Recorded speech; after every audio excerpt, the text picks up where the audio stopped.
Selamat pagi Bu, saya yang bernama Indra Jeremy Simaramare, kelas 3 MPM, MPM 22041069. Saya ingin menjelaskan tentang pertanian.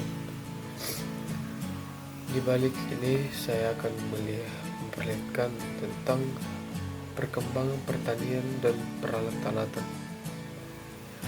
Sejak pendahuluan pengertian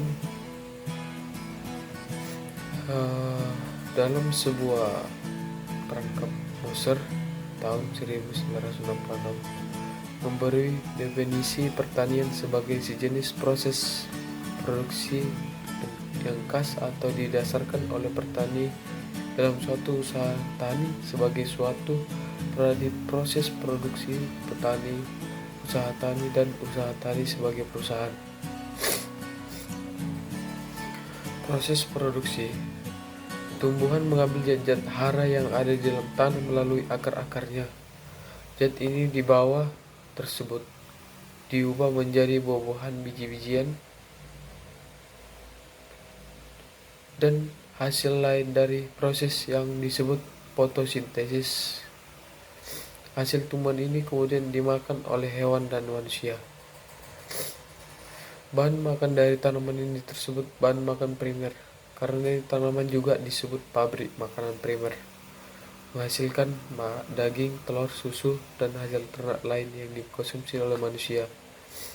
Karena itu hewan disebut bahan makan sekunder. Dari sini kita tahu bahwa petani memberikan tentang sebuah informasi. Proses produksi tersebut bisa berlangsung tanpa campur tangan manusia, seperti dapat kita lihat pada tumbuhan liar. Dengan demikian belum disebut pertanian.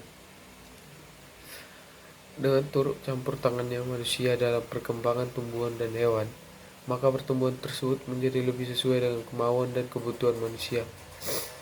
Dan dengan demikian disebut pertanian. Manusia yang mempengaruhi pertumbuhan tanaman dan hewan tersebut disebut petani. Usaha tani: proses produksi tanaman ini hewan yang dikelola oleh petani tersebut dapat berlangsung apabila terdapat lahan yang luas. Lahan tersebut dinamakan usaha tani. Usaha sebagai perusahaan: petani dalam mengelola mempengaruhi pertumbuhan tanaman dan hewan tersebut menggunakan prinsip perusahaan, artinya dia bisa menghasilkan output sebagai dengan tujuan secara efisiensi dan efektif. Dengan demikian, Moser memberikan definisi pertanian sebagai sejenis proses produksi yang khas yang didasarkan proses dalam suatu usaha tani sebagai suatu perusahaan. Inilah pengertian umum dan modern dari petani.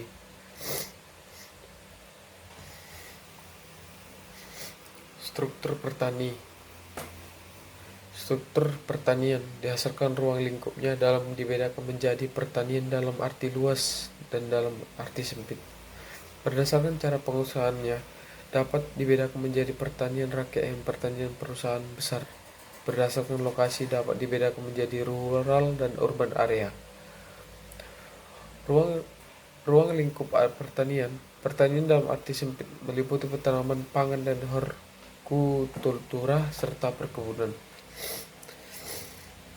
Sedang pertanian dalam arti luas meliputi selain pertanian dalam arti sempit juga termasuk perikanan, peternakan, dan kehutanan. Ruang lingkup pertanian. Perkebunan termasuk di dalam perkebunan rakyat atau perkebunan besar. Perikanan dalam perikanan dikenal pembagian lebih lanjut yaitu perikanan darat dan perikanan laut.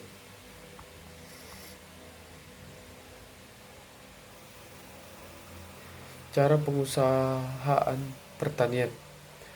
Pertanian rakyat adalah usaha pertanian yang dilakukan oleh keluarga petani. Ciri pertanian rakyat adalah: 1. Tidak jelas pemisahan kegiatan keluarga dengan kegiatan perusahaan. 2. Tenaga keluarga tidak diperhitungkan sebagai biaya. 3. Skala usaha relatif kecil. Cara pengusahaan pertanian. Pertanian perusahaan besar biasanya dilakukan pengelolaan secara lebih profesional, jelas struktur organisasinya, bentuk badan usaha formal, misalnya PT, CV, firma UD atau koperasi. Lokasi pertanian ini harus di tempat lebih subur dan insentif skala tanamannya, agar melalui tanaman pangannya itu dapat menjadi sebuah dominan di wilayahnya. Sedangkan pertanian di luar Jawa sebagai Sumatera biasanya kurang subur, kurang intensif, skala lebih besar, lebih dominan tanaman perkebunan dan tanaman keras. Denpasar juga termasuk, karena kita tahu Denpasar adalah tempat perkebunan atau tempat yang paling subur. Definisi biosistem ini, biosistem berasal dari dua kata, yaitu bio dan sistem. Bio adalah makhluk hidup, sedangkan sistem adalah suatu set komponen sub-sub sistem. Jadi, biosistem merupakan suatu bentuk kehidupan di mana ada interaksi makhluk hidup satu dengan yang lain secara langsung maupun tidak langsung. Teknik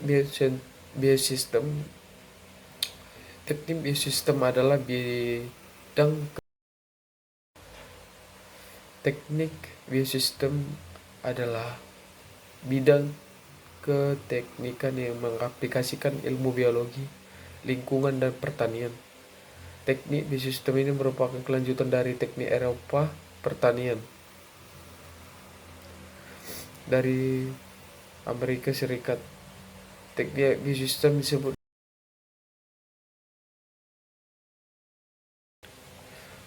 dari Amerika Serikat.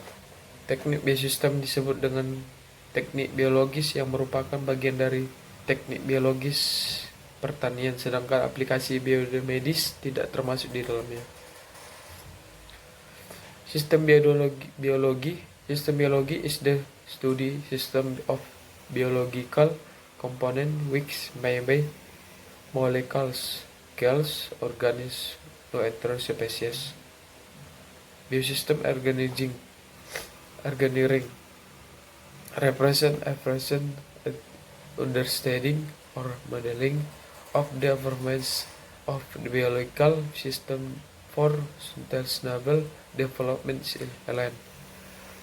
Revolusi hijau adalah sebutan tidak resmi yang dipakai teknologi budidaya pertanian dimulai pada tahun 1950-an hingga 1990-an di banyak negara berkembang, terutama di Asia.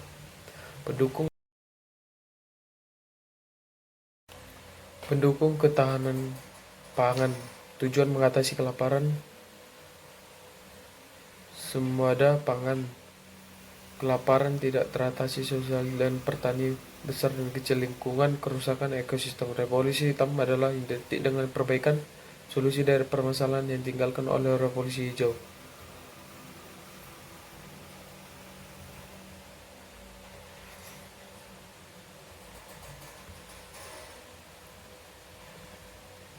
Sekian foto-foto